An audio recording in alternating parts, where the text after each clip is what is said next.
After my husband died, his will revealed a hidden test. Only one child passed, and we fell apart. Margaret had not slept well since the funeral. The house felt too quiet, as if it was holding its breath. Every sound reminded her of Daniel, the way he used to clear his throat before speaking, the soft tap of his shoes in the hallway. When the lawyer called and asked her to bring the children in for the reading of the will, she assumed it would be a short, clean meeting. Daniel had always been organized. She believed this would be no different. Hit that subscribe button and tap the bell icon so you never miss our latest uploads. They sat in the lawyer's office on a gray morning that matched everyone's mood. The room smelled faintly of old paper and coffee. A tall window let in dull light, making dust float in the air. Margaret sat straight, her hands folded tightly in her lap. Across from her were her 3 grown children. They looked older to her now, not just because time had passed, but because grief had changed their faces. The eldest sat with arms crossed, jaw tight, eyes fixed on the wall. The middle child leaned back, trying to look relaxed, but kept tapping a foot without noticing. The youngest stared at the floor, fingers twisting together.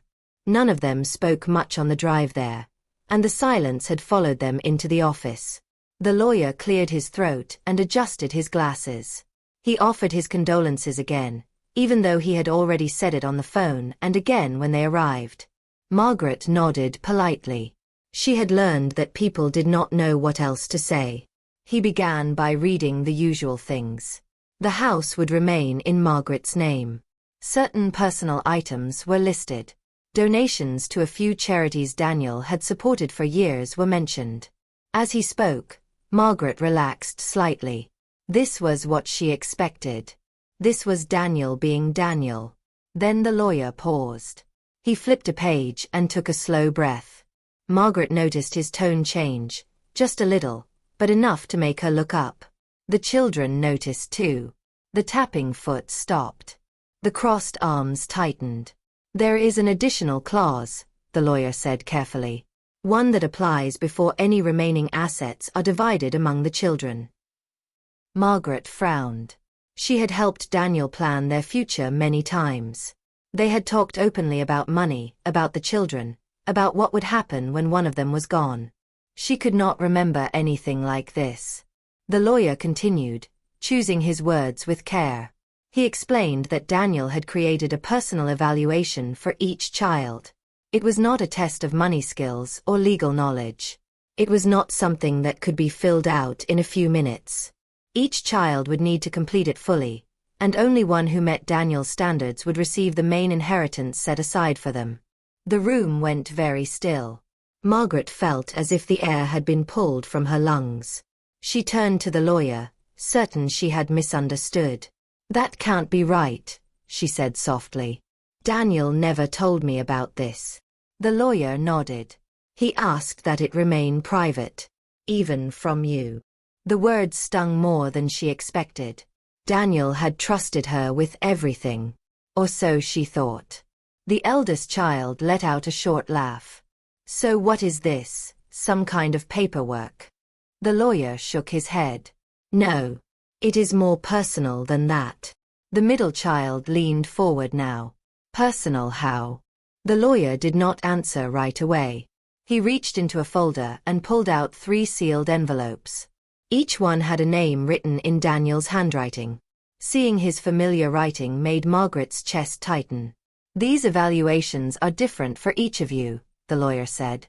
"They reflect concerns your father had, as well as qualities he believed mattered most." Margaret felt a wave of confusion mixed with hurt. Concerns? About their own children? Daniel had loved them deeply. He had bragged about them to friends, defended them fiercely, supported them even when he disagreed with their choices. Why would he do this? The youngest finally spoke, voice low. "So only one of us passes?" "Yes," the lawyer replied. "Only one." Margaret shook her head. "This will tear them apart," she said, more to herself than anyone else. The lawyer met her eyes. "Your husband believed it would reveal the truth, not create it." That sentence echoed in her mind. Reveal the truth. What truth? The eldest reached for the envelope when the lawyer slid it across the desk. The middle followed, then the youngest. None of them opened their envelopes right away. They just stared at them, as if they might explode. Margaret watched her children, trying to read their faces. She saw pride, fear, anger, and something else she could not name. It scared her. "This feels unfair," the middle child said. "Why didn't he talk to us about this while he was alive?" The lawyer folded his hands. "Your father believed people show who they really are when they think no one is watching, and when something important is at stake." Margaret felt a chill. That sounded like Daniel, but also not like him at all. The eldest stood up abruptly, chair scraping against the floor. "Fine. Let's get it over with." The youngest looked up sharply. "You don't even know what's inside." "That's the point," the eldest replied. "Whatever it is, he thought this was a good idea." Margaret wanted to stop them, to tell them they did not have to do this, that money was not worth breaking a family. But she also knew her children. Telling them not to open those envelopes would only make them more determined. The lawyer reminded them that the evaluations did not have to be completed immediately. They would be given time. Guidance would be provided. But the decision in the end would be Daniel's, based on what he had written and the results of the evaluations. Margaret barely heard the rest. Her thoughts were racing. Had Daniel doubted their parenting? Their values? Had he seen something she had missed? As they left the office, no one spoke. Outside, the sky had darkened, clouds pressing low. Margaret walked between her children, feeling suddenly small. The family that had entered the office together did not feel the same as the one leaving. In the car, the eldest broke the silence. "He always had favorites." "That's not true," Margaret said quickly. The middle child shrugged. "Maybe not favorites, but opinions." The youngest stayed quiet, staring out the window, envelope held tightly against their chest. When they reached home, the children did not stay long. Each made an excuse. Work. Errands. Needing space. Margaret watched them drive away one by one, a knot forming in her stomach. That evening, she sat alone at the kitchen table. Daniel's chair across from her was empty. She ran her hand over the smooth wood, remembering all the meals they had shared, all the talks they had had about the children's futures. Never once had he mentioned a test. She wondered when he had planned it. Late at night. In secret meetings with the lawyer? Had he been disappointed in them, or afraid for them? Margaret told herself that Daniel must have had a reason. He was not cruel. He was careful. But knowing that did not ease the ache in her chest. Upstairs, in 3 different homes, 3 envelopes were being opened. The eldest read quickly, lips tightening with every line. The words felt like a challenge, almost an accusation. "Prove your integrity. Show your honesty. Demonstrate your responsibility." It felt less like love and more like judgment. The middle child read slowly, stopping often, rereading certain sentences. Questions about loyalty, kindness, and choices made when no one was watching stood out. There was a sense of being seen too clearly, of secrets brushed too close. The youngest read with shaking hands. The letter spoke of courage, of standing up even when it cost something. It mentioned past moments, small ones, that only Daniel could have noticed. Tears fell onto the page. None of them called their mother that night. Margaret lay awake in bed, staring at the ceiling. She whispered Daniel's name into the dark, asking him why. Why he would place such a burden on their children. Why he would leave her to pick up the pieces. But Daniel did not answer. By morning, the truth was clear, even if no one said it out loud. This was not about money. It was about something deeper. Something that would force each of them to look at themselves in ways they never had before. And Margaret feared that once the truth was revealed, there would be no way to put their family back the way it was. This was only the beginning. The days after the lawyers' meeting passed slowly, each one heavier than the last. Margaret felt as if the house itself had changed. The walls still held the same photos, the same furniture, the same quiet hum of everyday life, but something unseen had settled in. A tension that did not belong there before. She kept checking her phone, waiting for one of the children to call. None of them did. When she finally reached out herself, the conversations were short and careful, like everyone was afraid of saying the wrong thing. It was the lawyer who explained the test in detail. He called Margaret first, then scheduled separate calls with the children. Daniel had left clear instructions. The evaluation was not about intelligence, money, or success. It was about character. Each child would need to submit written reflections answering personal questions Daniel had prepared years ago. They would also record interviews, speaking honestly about their choices, mistakes, and values. In addition, they were asked to provide real examples from their lives that showed honesty, responsibility, and compassion. Nothing had to be perfect, but everything had to be truthful. When Margaret heard this, her heart sank. Daniel had not wanted easy answers. He had wanted honesty. And honesty, she knew, could be painful. Ethan reacted first. He called Margaret late that evening, his voice sharp with disbelief. "This is ridiculous," he said. "I've worked hard my whole life. I've done everything right. And now I'm supposed to prove myself like a child." Margaret tried to calm him. "Your father isn't questioning your success," she said gently. "That's exactly what it feels like," Ethan snapped. "Like he never trusted me." Ethan had always been confident. From a young age, he took charge. He was the one teachers praised, the one relatives admired. He built a strong career and spoke with certainty about his choices. To him, this test felt like an insult, a challenge to an image he had spent years building.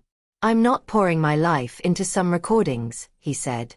He should have just said what he wanted. Margaret listened, torn. She recognized the anger beneath his words, the hurt he would not admit. But she also sensed something else. Fear. Lena's reaction was very different. She arrived at Margaret's house the next afternoon, eyes tired, shoulders tense. She paced the living room, picking at her nails as she spoke. "What if I fail?" she asked suddenly. Margaret looked up from the couch. "Fail what?" "This," Lena said, waving her hands. "All of it. What if Dad saw something in me that I don't even see myself?" Lena had always lived between expectations. She was capable, caring, but often unsure of herself. She worked hard but doubted every decision. The idea that Daniel had secretly judged her choices made her stomach twist. "I've made mistakes," she said quietly. "What if those are all he remembers?" Margaret pulled her into a hug. "Your father loved you," she said. "I know," Lena replied, though her voice shook. "But love doesn't mean approval." That sentence stayed with Margaret long after Lena left. Noah did not call. He did not visit. He sent a short message saying he understood the process and would begin when ready. That was all. Margaret worried most about him. Noah had always been the quiet one. He listened more than he spoke, observed more than he shared. As a child, he asked thoughtful questions. As an adult, he chose a simple life, one that did not impress others but felt right to him. Daniel had often watched him with a soft smile, saying little. Now Margaret wondered what Daniel had seen that the rest of them had missed. A week later, the lawyer sent instructions to begin. The questions were detailed but open. They asked about moments of truth, times when doing the right thing had cost something. They asked about responsibility, not just for oneself, but for others. They asked about compassion, especially toward people who could offer nothing in return. Ethan skimmed the questions with growing irritation. He felt judged before he had even answered. "This is a trap," he muttered to himself. "No answer is good enough." He began writing anyway, his words polished and confident. He spoke about leadership, discipline, and success. When it came time to record his interview, he sat straight, spoke clearly, and chose his words carefully. He presented the best version of himself, certain that was what mattered. Lena stared at the blank page for hours. Every question felt heavy. Memories surfaced that she had pushed aside for years. Times she had stayed silent when she should have spoken up. Times she had helped someone and wondered later if she had done it for the right reasons. She rewrote her answers again and again, afraid of saying too much or too little. During her interview, her voice trembled. She admitted uncertainty. She explained her fears. Halfway through, she paused and wiped her eyes, embarrassed by her emotion. Noah approached the test differently. He read each question slowly, sometimes stepping away before answering. He thought about small moments others might forget. Returning a lost wallet. Standing up for a coworker when it risked his own job.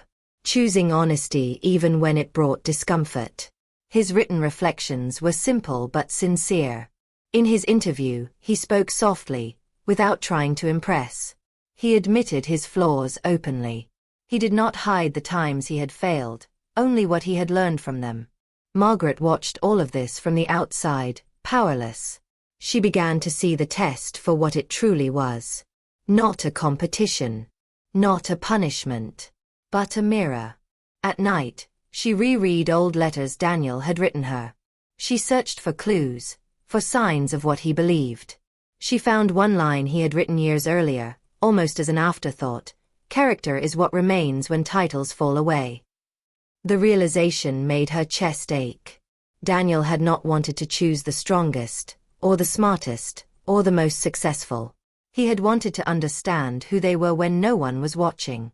Still, Margaret feared the cost. She saw the distance growing between the siblings. Short messages. Missed calls.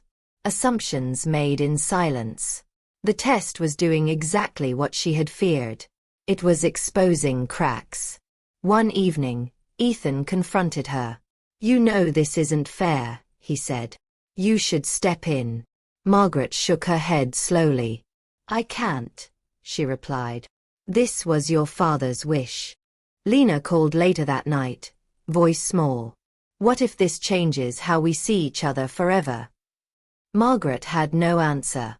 And Noah, when she finally reached him, said only, "Dad knew what he was doing."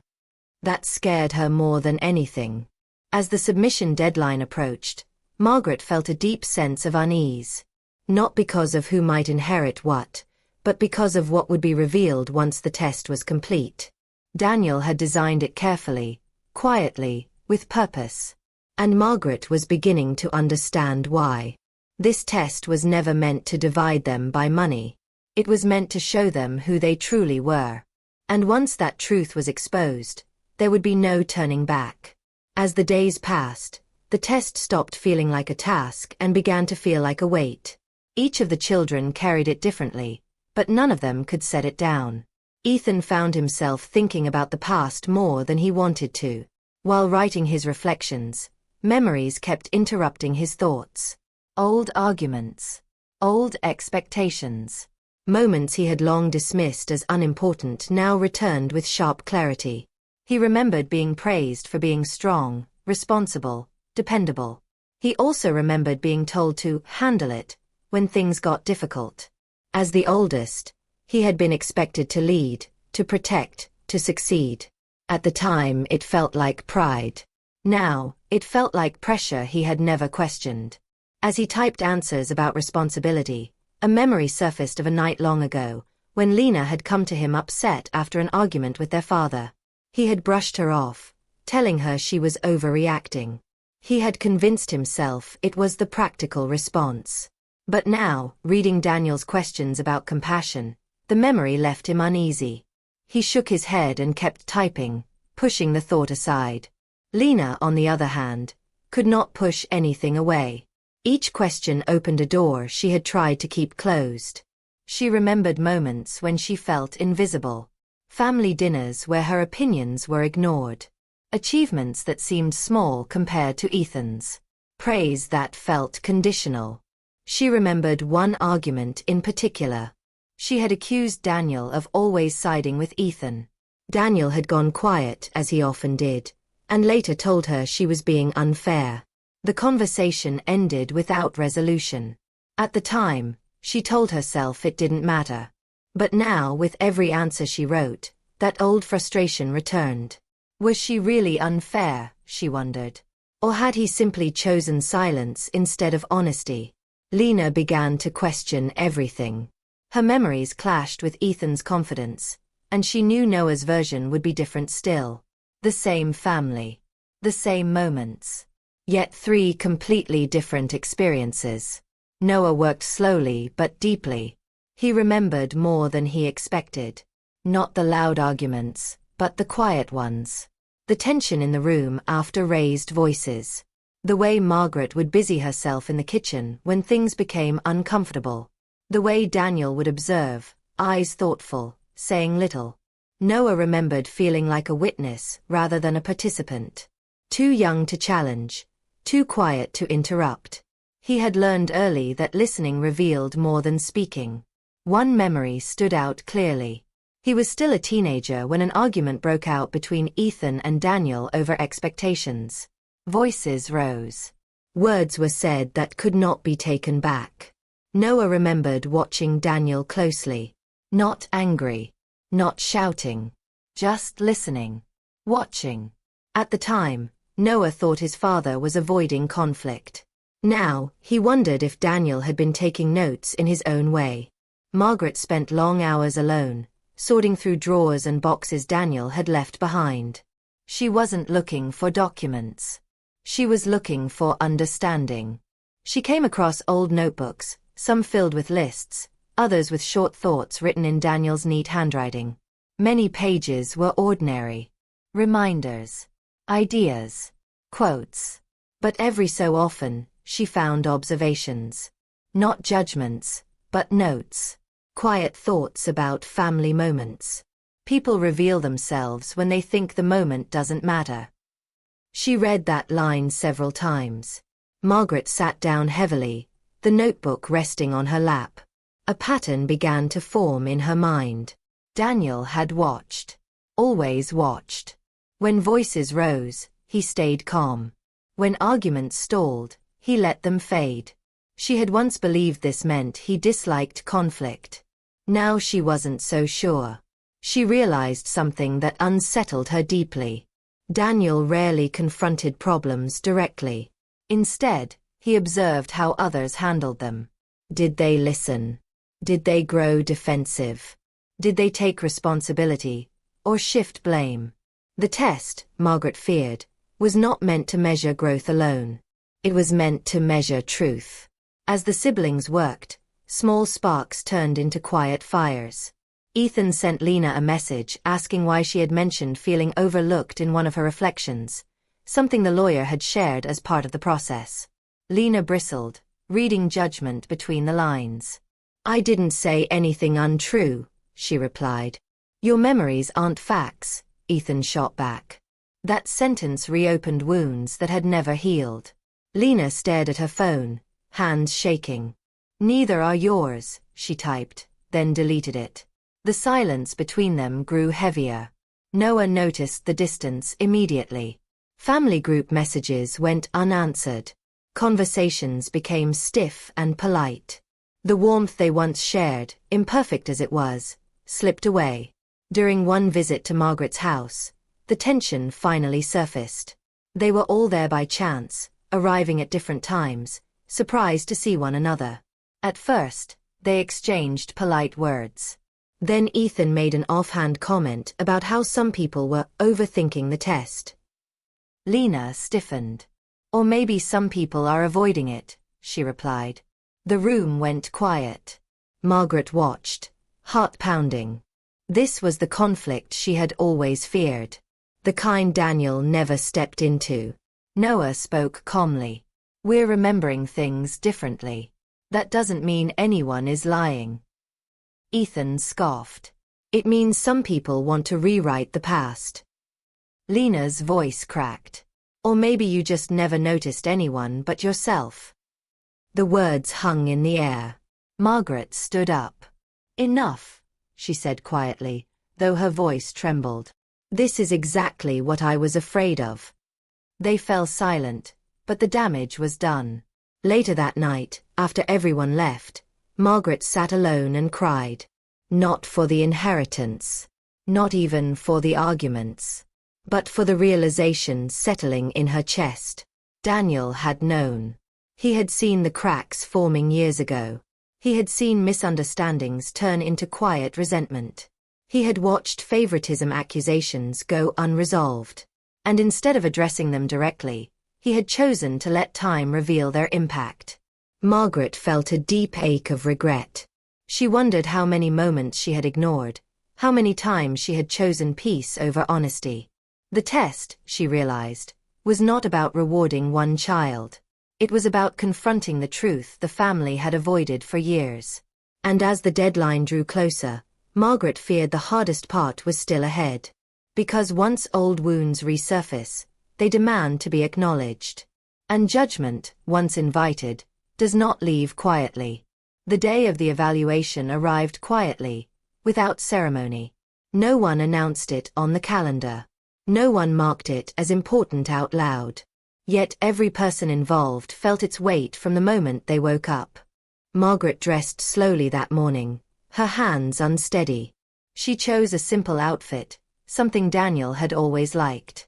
As she looked at herself in the mirror, she barely recognized the woman staring back. Her eyes looked tired in a way sleep could not fix. The drive to the lawyer's office felt longer than before.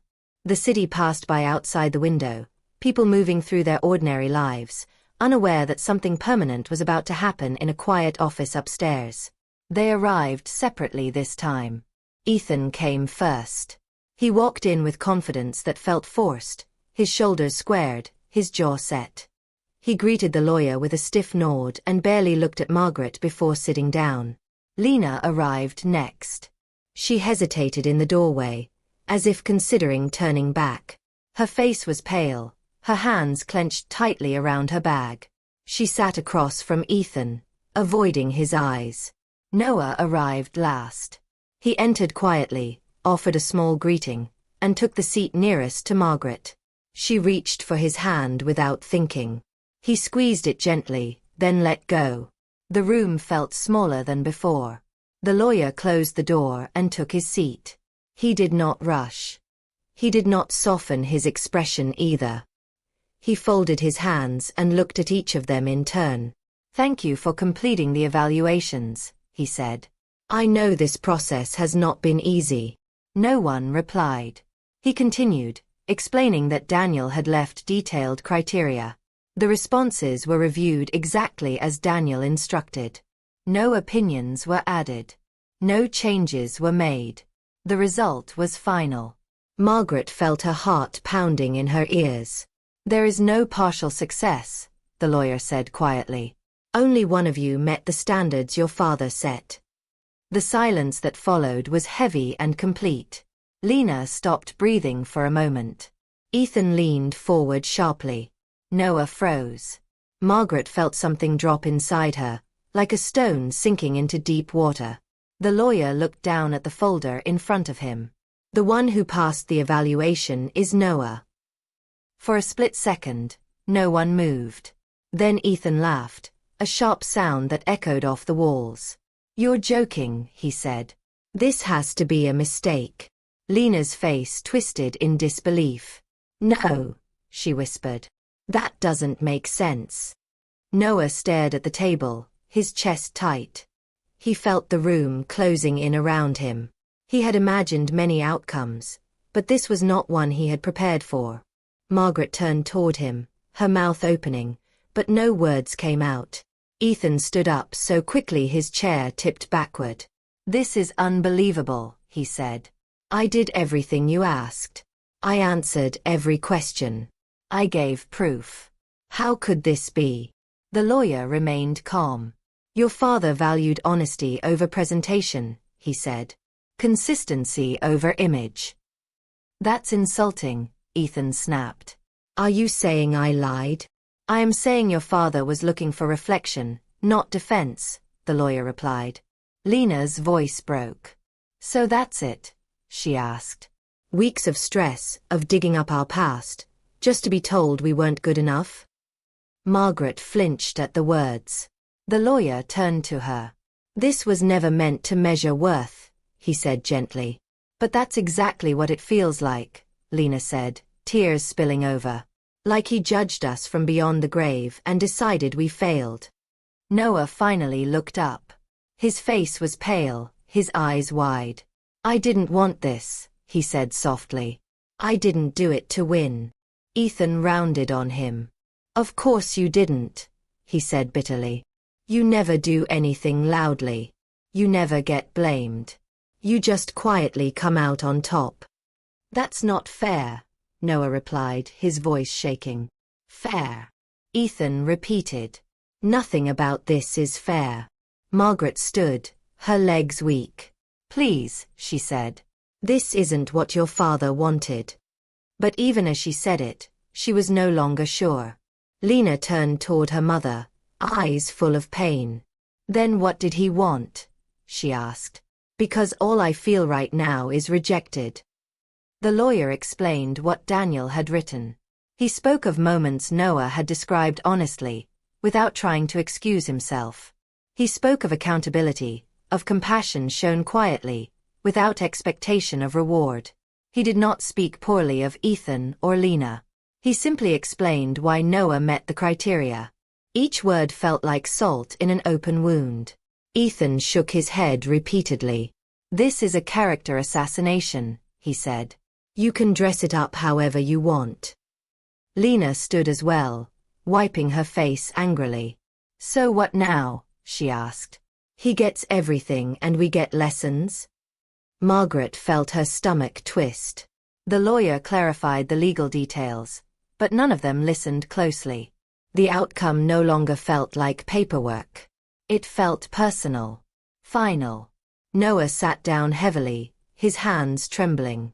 He felt guilt flooding him, thick and overwhelming. He wanted to apologize, but no apology felt big enough. "I never wanted to be compared to you," he said quietly, looking at Ethan and Lena. "I never thought this would happen." Ethan looked away, his expression hard. Lena crossed her arms, shutting herself off. Margaret watched her children fall apart in front of her, and a cold truth settled into her bones. This moment could not be undone. When the meeting ended, no one lingered. Ethan left without saying goodbye.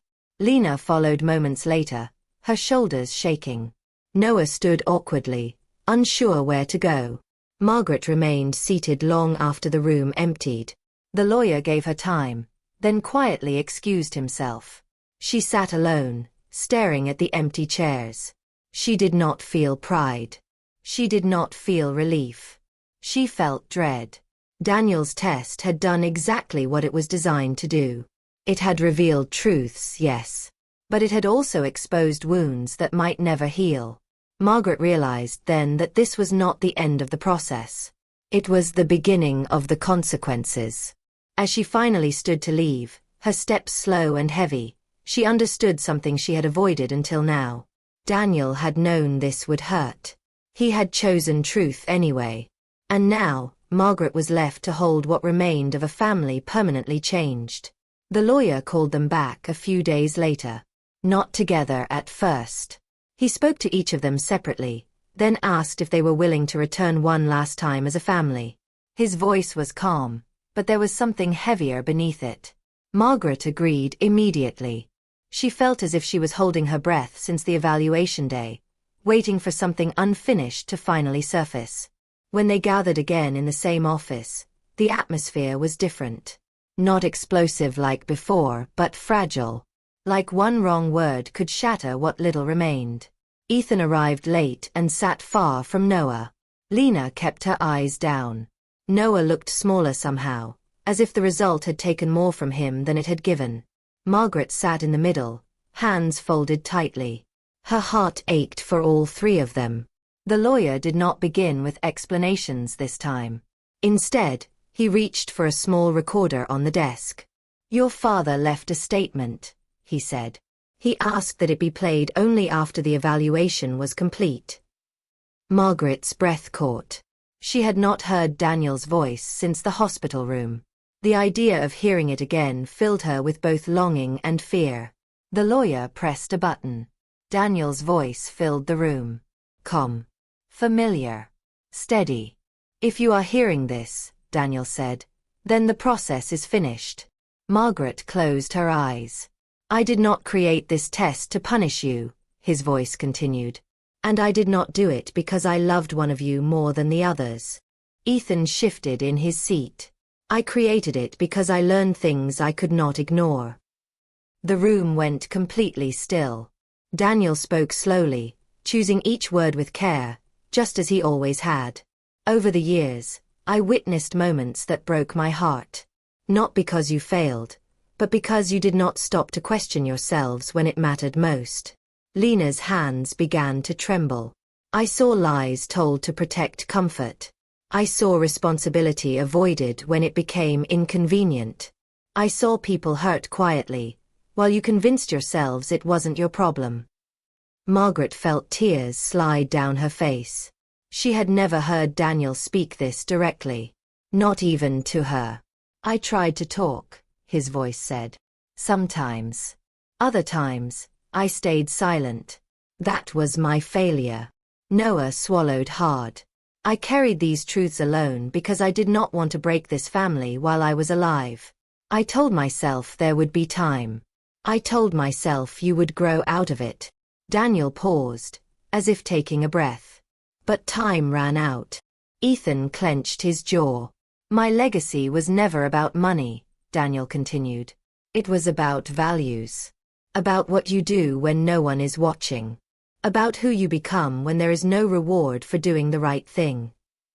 Margaret pressed her hand to her mouth. I could not leave what I built to someone who would protect it but ignore what it stood for. Lena let out a quiet sob. This test was not about being perfect, Daniel said. It was about being honest.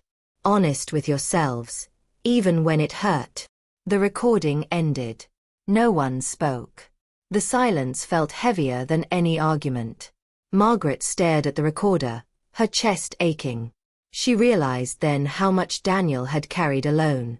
How many nights he must have lain awake, questioning his choices, watching his family drift without knowing how to pull them back. She had shared a life with him and still missed this part of him entirely. I didn't know, she whispered. The lawyer cleared his throat softly. Your husband believed love sometimes means making difficult choices. Ethan stood abruptly. His voice was tight. So he judged us. Quietly. Without giving us a chance to explain. He gave you many chances, the lawyer replied gently. They just didn't look like tests at the time. Lena buried her face in her hands. I feel like I failed him, she said. Noah shook his head slowly. He wasn't asking us to be flawless, he said. He was asking us to care. Ethan looked at him sharply, then away. Margaret felt a wave of grief unlike anything she had known. Not just for Daniel's death, but for the distance that had existed while he was still alive. For the conversations never finished. For the weight he never shared. She reached into her bag and pulled out one of Daniel's old notebooks. She had brought it without knowing why. He watched, she said quietly. He always watched. The children looked at her. He loved you, Margaret continued, but he also believed love meant accountability. No one argued. The truth was too heavy for denial. Margaret realized then that the test was never meant to crown a winner. It was meant to reveal consequences. Daniel had chosen integrity over peace, values over comfort, truth over silence. And now that truth stood between them, undeniable. As they left the office that day, nothing felt resolved. But something had shifted. The anger was quieter. The pain more honest. Margaret walked behind her children, watching them move forward without knowing where the path led. She understood now how much Daniel had loved them. And how deeply it had hurt him to feel unheard. The test was over. But its truth would echo through their lives long after. The truth did not bring peace. It brought fire. The days after the recording felt heavier than everything that had come before. The explanation Daniel left behind did not close wounds. It pressed on them. It forced feelings that had been buried for years to finally surface, raw and unprotected. Ethan was the first to break. He called Noah late one evening, his voice sharp before the greeting even finished. "You knew," he said. "You had to know how this would end." Noah stood in his small kitchen, phone pressed to his ear, heart pounding. "I didn't," he replied. "I answered honestly. That's all." "That's what you want us to believe," Ethan snapped. "You always knew how to look good without saying much." The words hit harder than Noah expected. Lena joined the accusation the next day. She came to Margaret's house unannounced, eyes red, voice tight with anger. "He played the part," she said. "Quiet. Thoughtful. Perfect for Dad's idea of integrity." "That's not fair," Margaret said, standing by the kitchen counter. "Noah didn't create this test." "No," Lena replied bitterly. "But he benefited from it." The siblings finally confronted each other face to face later that week. They gathered in the living room where so many family moments had once taken place. Laughter. Celebrations. Arguments that ended quietly. This one did not end quietly. Ethan stood with his arms crossed, his frustration spilling over. "You always stayed out of trouble," he said to Noah. "You let us take the heat. And now suddenly you're the standard." Noah shook his head. "I didn't ask to be measured against you." Lena stepped forward. "You didn't have to ask," she said. "You just had to stay silent." The room felt tight, like it could not hold their anger. Margaret tried to step between them. "Please," she said. "This is not what your father wanted." But her voice was drowned out. "You don't know that," Ethan said harshly. "He chose him." "He chose honesty," Noah replied, his voice breaking. "Not me." Lena laughed bitterly. "That's easy to say when you're the one standing there." Words flew faster after that. Accusations. Old memories twisted into weapons. Ethan brought up sacrifices he believed he had made for the family. Lena spoke of years of feeling unseen and dismissed. Noah tried to explain, but every word sounded like an excuse in their ears. "You think you're better than us now," Ethan said. "I never said that," Noah replied. "You didn't have to," Lena added. "Dad did it for you." Margaret felt invisible. She raised her voice for the first time in years. "Stop," she said, tears streaming down her face. "You are still family." No one listened. The argument ended the way most breaking points do. Not with resolution, but with distance. Ethan left first, slamming the door hard enough to rattle the walls. Lena followed moments later, wiping her face, refusing to look back. Noah remained standing in the middle of the room, shaken and alone. "I never wanted this," he said softly to Margaret. She nodded, unable to speak. That night, the house was silent again. Margaret sat at the kitchen table long after dark, the same place where she had once shared countless meals with Daniel and the children. The inheritance papers lay untouched in a folder nearby. They no longer mattered. What hurt was not money. It was the sound of raised voices echoing in her mind. The words that could not be taken back. The realization that something precious had been broken in front of her, and she had been powerless to stop it. She walked through the house slowly, touching familiar things. A photo frame. The back of a chair. Daniel's coat is still hanging by the door. She missed him more than ever. Not just for his presence, but for the version of the family she believed they were. The one she had held on to, even when signs of trouble were quietly forming. Margaret sat on the edge of the bed that night, holding Daniel's pillow, and allowed herself to grieve fully. Not only for her husband, but for the family she thought she had. And for the silence that had cost them so much. The house felt too large after everyone left. Not empty in the physical sense, but hollow. Sounds echoed longer than they should have. Even Margaret's footsteps seemed uncertain, as if the floor itself no longer trusted where it was being led. For the first time since Daniel's death, she stopped trying to hold everything together. She sat alone in the living room, surrounded by the quiet reminders of a life she thought she understood. Photos lined the shelves. Smiling faces. Holidays. Moments frozen in time, each one telling a story she had believed without question. Now she saw something else. Margaret began to think back, not just to recent years, but to decades earlier. Small moments that had seemed harmless at the time. Conversations she redirected. Arguments she softened. Discomfort she avoided because peace felt safer than honesty. She remembered telling herself that silence was kindness. She remembered choosing calm over clarity. And slowly, painfully, she realized the cost. There had been times when Ethan's confidence bordered on control, and she had praised his strength instead of questioning his tone. Times when Lena needed reassurance but received patience instead.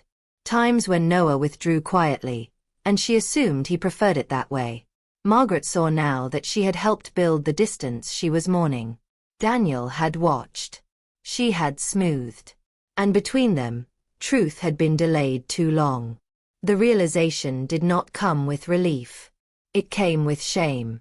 She cried that night without restraint, not as a widow, but as a mother facing her own reflection. She could not undo the past. But she could no longer pretend she had been only a witness. The next morning, Margaret made a decision. She would speak. Not as a referee. Not as a protector. But as herself. She asked to meet each of her children privately. No lawyers. No documents. No mention of money. Just words that had waited years to be said. Ethan agreed reluctantly. They met at a quiet cafe near his office. He arrived guarded, posture stiff, as if preparing for another argument. Margaret did not begin with apologies. She began with the truth. "I didn't always stop you when I should have," she said. "I let you believe that carrying everything alone was strength." Ethan frowned. "That's what you taught me." "I know," she replied. "And I was wrong." For a moment, his expression softened. Just slightly. She spoke about the pressure he had lived under, the expectations placed on him before he was ready. She admitted she had relied on him too much, and asked him to be strong when he needed space to fail. Ethan listened in silence. When she finished, he nodded once. "I don't know what to do with that," he said. "But I hear you." It was not forgiveness. But it was not rejection either. Lena's conversation was harder. They met in Margaret's living room, where Lena had once practiced speeches and cried over broken dreams. She sat curled on the couch, arms wrapped around herself. "I should have defended you," Margaret said quietly. "I should have spoken up when you felt overlooked." Lena's eyes filled instantly. "Why didn't you?" she asked. Margaret had no excuse left. "Because I was afraid of making things worse." Lena laughed softly through tears. "It already was worse. We just didn't say it." They talked for hours. About resentment. About doubt. About how silence can feel like dismissal. When Lena left, she hugged Margaret tightly, but said little. The understanding was there. So was the pain. Noah was last. He came to the house quietly, as he always had. They sat at the kitchen table, the same place where so much had unraveled. "I saw more than I said," Margaret admitted. "And I let you disappear into that quiet." Noah looked at her gently. "You didn't push me away," he said. "I stepped back." "That doesn't mean I shouldn't have reached," she replied. He nodded slowly. Their conversation was calm, but heavy. Noah spoke about feeling invisible and safe at the same time. How silence protected him, but also kept him apart. Margaret realized then that loving someone quietly can still leave them alone. Not every conversation ended with comfort. Some truths landed softly. Others created more space. Margaret learned that healing does not move evenly. It does not arrive all at once. It limps. It hesitates. It sometimes turns away. But honesty, once begun, refuses to be undone. That night, Margaret returned to the living room and sat beneath the family photos once more. She did not see perfection anymore. She saw people. Flawed. Loving. Hurt. And still connected, even if the connections were strained. She whispered Daniel's name, not in anger, but in understanding. This reckoning did not fix her family. But it finally told the truth. And for the first time in years, that felt like a beginning. Time did what it always does. It moved forward, whether anyone felt ready or not. Months passed after the arguments, the recordings, the truth spoken too late. The sharpness of those days softened, but it never disappeared completely. It settled instead, becoming part of the family's shape. Margaret learned to live with the quiet. It was not the same silence she had once mistaken for peace. This one was honest. It held absence and understanding at the same time. Noah was the first to act, though he never announced it. He used part of the inheritance the way Daniel would have recognized immediately. Quietly. Carefully. Without drawing attention. He supported causes his father had believed in for years, ones Daniel had spoken about only in passing. Education programs. Small community efforts.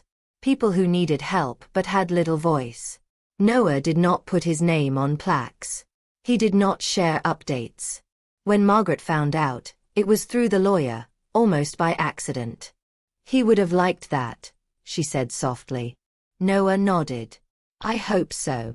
There was no pride in his voice. Only responsibility. Ethan took a different path. He threw himself into work at first. Longer hours, sharper focus.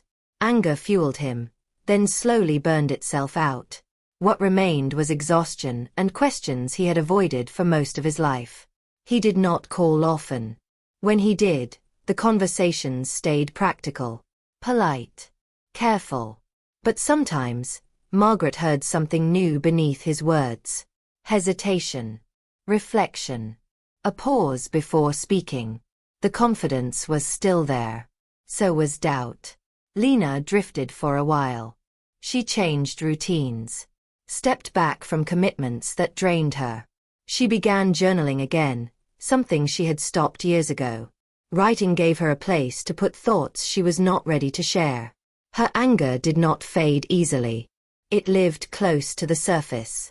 But beneath it, something else grew. Clarity. She and Margaret spoke more often now. Not always comfortably. Not always kindly. But honestly. They did not talk much about Daniel. They did not need to. The family did not return to what it had been. Holidays were quieter. Gatherings smaller. Some invitations went unanswered. Some conversations stayed unfinished. Margaret stopped trying to force closeness. She learned that love does not guarantee unity. It never had.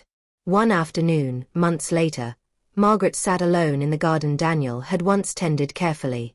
The air was warm. The earth smelled familiar. She watched the light shift across the leaves and thought about everything that had been revealed. The pain. The anger. The truth. She understood now that Daniel's test had not created the fractures in their family. It had only revealed them. They had existed in silence, hidden beneath routine and affection, waiting for something strong enough to expose them. Margaret did not excuse the damage. But she no longer blamed herself entirely either. Families, she realized, are built on love, but shaped by what goes unspoken. She stood slowly and brushed the dirt from her hands. The future was uncertain. The connections are fragile. But they were real. And that, she decided, was what remained.